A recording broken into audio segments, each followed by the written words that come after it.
Meus amigos e meus irmãos, bom dia, boa tarde e boa noite. Em nosso país nós temos dois evangelhos sendo pregados. Vamos dizer de modo geral. Nós temos o evangelho da verdade, das verdades de Deus para nós, e nós temos o evangelho da mentira, o evangelho enganoso, o evangelho que leva o homem e as populações à perdição. Um é verdadeiro, porque contém as revelações de Deus e a obra redentora de Jesus. O outro é mentiroso, é falacioso, ele induz o homem à mentira e à perdição e nega tudo aquilo que é afirmado no verdadeiro e único evangelho, que é o evangelho de nosso Senhor e Salvador Jesus Cristo. Vamos ver das muitas características do falso evangelho, das muitas características do evangelho enganoso. Eu separei apenas 5 aqui. 5 que eu vejo com muita frequência e que você poderá constatar o que é verdade e o que é mentira nas referências que eu vou dar, e na sua Bíblia você pode constatar o que é verdade e o que é mentira. Em primeiro lugar, o evangelho mentiroso, ele nega a divindade de Jesus. O evangelho da mentira nega a divindade de Jesus. Jesus é divindade. Todos nós que temos formação teológica, formação bíblica, formação evangelística, nós sabemos que isso consta das Escrituras Sagradas. E em várias passagens está presente lá a divindade de nosso Senhor e Salvador Jesus Cristo, nosso Deus e Redentor. Mas o evangelho mentiroso precisa negar a divindade de Jesus, porque Jesus, no verdadeiro evangelho, ele é divindade, ele é soberano, ele tem poder e autoridade sobre todo espírito, sobre todo homem ou mulher, sobre toda a autoridade e sobre todo o principado e potestade. Então, negar a divindade de Jesus é o primeiro exemplo que eu separei aqui, que demonstra o evangelho da mentira. Vamos ver qual é o verdadeiro. Atos dos Apóstolos, capítulo 20, versículo 28. O que diz o verdadeiro evangelho? Olhai, pois, por vós e por todo o rebanho, sobre o qual o Espírito Santo vos constituiu bispos, para apacentardes a igreja de Deus, que ele resgatou com o seu próprio sangue.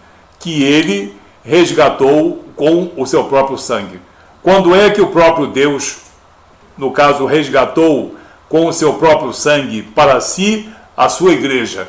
Quando Jesus foi crucificado e o seu sangue foi derramado.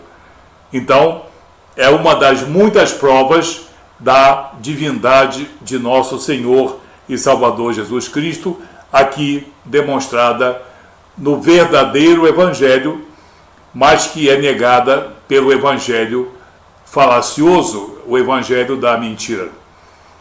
O segundo exemplo, nós temos a deturpação, a necessidade de deturpar a existência e a natureza do Espírito Santo de Deus.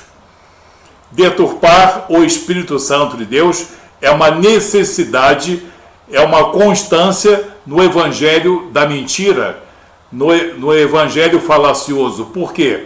Pelo mesmo motivo que negam a divindade de Jesus. Porque o Espírito Santo de Deus é um só Espírito. Ele é divinal, ele é também eterno e ele é soberano. E a soberania do Espírito Santo de Deus incomoda muita gente. Porque o Espírito Santo de Deus, no caso, gerou Jesus no ventre de uma virgem. Isso é bíblico.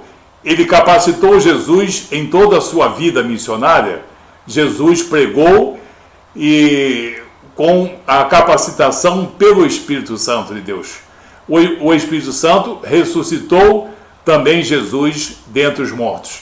E o Espírito Santo capacitou a igreja institucional, ou digamos igreja histórica, a igreja espiritual, como nós vemos em Atos dos Apóstolos, capítulo 2, em que com a ascensão de Jesus foi necessária a descida do Espírito Santo de Deus no fenômeno chamado Pentecostes.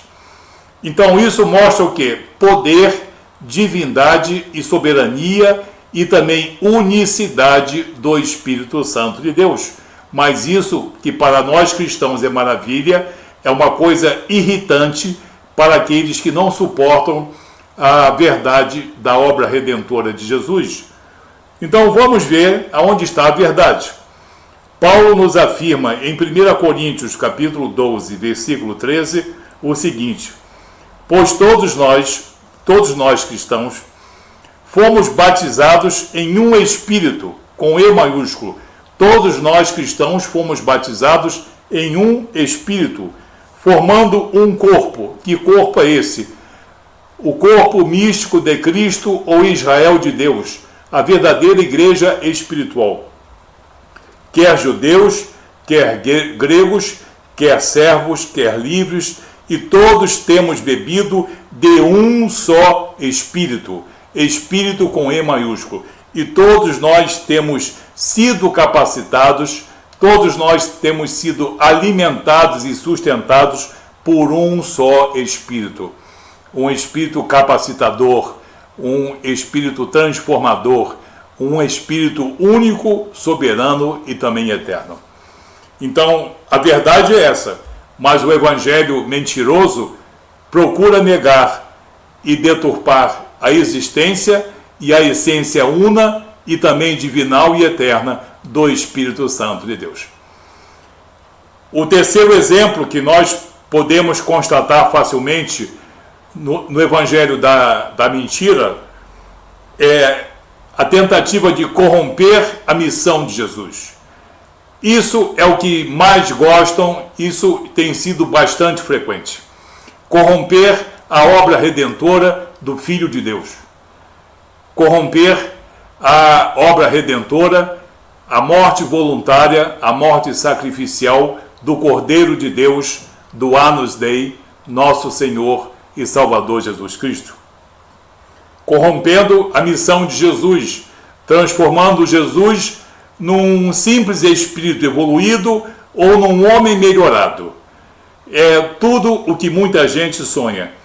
Porém, isso consta no evangelho da mentira, mas no evangelho da verdade, a obra redentora de Jesus, ela é vicária, ela é voluntária, ela é a única obra que realmente salva. É a única obra que vem do alto para a nossa redenção. A missão de Jesus foi nos salvar, nos resgatar. No Evangelho de Mateus, capítulo 20, versículo 28, eu encontrei essa referência que eu achei a melhor para esse texto, para esse assunto. O que diz Mateus, capítulo 20, versículo 28? Bem como o Filho do Homem, quer dizer, Jesus, não veio para ser servido, mas para servir e dar a sua vida em resgate de muitos, e entregar a sua vida em resgate de muita gente, em resgate de nós pecadores, de nós que estávamos desconectados de Deus pela nossa natureza pecaminosa e pela nossa soberba humanista. Então, vemos aqui que enquanto que o evangelho da mentira nega e deturpa a missão de Jesus, o verdadeiro evangelho mostra Jesus como Deus, como Redentor, como soberano e Senhor, resgatador, redentor, remidor, aquele que anula os nossos pecados e aquele único que nos traz a salvação. Um quarto exemplo, o evangelho da mentira, ele propõe salvação pelas obras. Nada mais absurdo, nada mais anticristão, nada mais antibíblico. As obras são importantes para o aperfeiçoamento de todos os homens, sejam cristãos ou não, em todas as épocas e sobre toda a terra. Mas isso não é salvação. Não existe salvação pelas obras. Salvação pelas obras é preconizada pelo evangelho da mentira. Mas o evangelho da verdade, o evangelho de nosso Senhor Jesus Cristo, diz outra coisa. Vamos ver o que o apóstolo Paulo diz ao pastor Tito, no capítulo 3, versículo 5. Não pelas obras de justiça que houvéssemos praticado, mas segundo a sua misericórdia, ele nos salvou. Segundo a sua misericórdia, ele nos salvou, pela lavagem da regeneração e da renovação do Espírito Santo. Espírito Santo que foi derramado profusamente sobre nós por intermédio de nosso Senhor Jesus Cristo. Então, salvação pelas obras não pertence ao evangelho da verdade, não pertence ao evangelho de nosso Senhor Jesus Cristo, não pertence à verdade cristã, não pertence à obra de Deus em Cristo, mas pertence ao evangelho enganoso. Porque nós vemos aqui que a salvação não é pelas obras que nós praticamos, mas sim pela obra redentora de nosso Deus e Redentor Jesus Cristo, que sacrificou-se voluntariamente em holocausto perfeito, em holocausto eterno, em nosso favor, em favor de nós pecadores. E como último exemplo, para nós citarmos, uma das características do evangelho mentiroso, do evangelho enganoso, é dar crédito às trevas. É, no caso, renunciar à própria Bíblia, negar a soberania de Jesus, a sua obra redentora, negar a natureza do Espírito Santo, negar a credibilidade dos profetas, negar a credibilidade dos apóstolos e dar crédito a outros espíritos que nós sabemos que não existem, e o que existe são espíritos enganadores. Mas o que diz o verdadeiro evangelho? O que diz o evangelho de nosso Senhor Jesus Cristo? Ele dá crédito às trevas? Não. O apóstolo Paulo mesmo diz isso na primeira epístola, na primeira carta a Timóteo, no capítulo 4, versículo 1, quando ele diz: mas o Espírito Santo de Deus, expressamente afirma que nos últimos tempos apostatarão alguns da fé, eu diria muitos, e apostatarão alguns da fé, dando ouvidos a espíritos enganadores e à doutrina de demônios. Dando ouvido, dando crédito a espíritos enganadores e à doutrina de demônios. Assim nós vemos que existe um evangelho verdadeiro, que nós amamos, que nós preservamos, que nós pregamos, que é o evangelho em que está manifesta de maneira clara e também irrefutável a vontade de Deus em Cristo Jesus, nos profetas e nos apóstolos. E existem outros evangelhos que andam por aí, que são evangelhos enganadores, deturpadores, mentirosos, que não suportam a verdade e tentando, no caso, humanizar, secularizar a obra redentora de um Deus e Salvador, criam sistematicamente e também difundem sem nenhum constrangimento o evangelho enganoso, o evangelho das trevas, o evangelho mentiroso. Então nós vimos aqui esses 5 exemplos. No verdadeiro e único evangelho, Jesus é divindade, mas é negado pelo evangelho da mentira. O Espírito Santo é espírito divinal, único e também eterno e soberano, mas no evangelho da mentira a sua própria existência ela é negada. A missão de Jesus no verdadeiro evangelho ela é redentora, ela é vicária, ela é voluntária em resgate de nós pecadores, cumprindo assim as profecias. Mas no evangelho mentiroso, Jesus não passa de um professor de boas maneiras. Então, O Evangelho da Verdade mostra que a única obra que salva é a obra redentora de Jesus, mas o Evangelho da mentira prega a salvação pelas obras. Obras humanas, no máximo, servem para o nosso aperfeiçoamento moral, espiritual, interpessoal. E o último é que o verdadeiro Evangelho não dá nenhum crédito às trevas. Jesus nunca deu crédito às trevas. Os apóstolos não dão nenhum crédito às trevas. E os apóstolos, os profetas também não. Porque isso pertence ao Evangelho falacioso, que tenta dar crédito às trevas, enquanto que o verdadeiro Evangelho nos proíbe terminantemente dar crédito a qualquer espírito enganador, que são, na verdade, demônios enganadores. Então, você deve ficar atento ao que seja Evangelho. Esse Evangelho significa a anunciação das boas novas da salvação.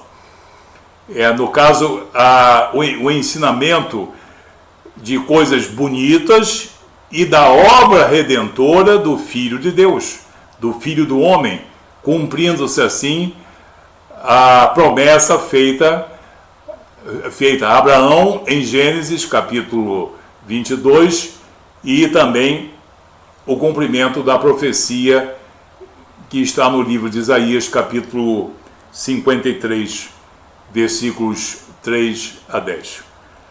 Que Deus abençoe você, que você nunca seja presa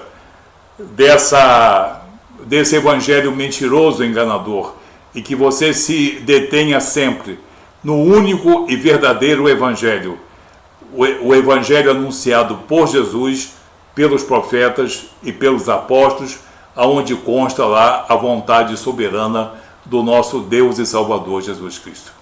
Que Deus te abençoe, em nome de Jesus.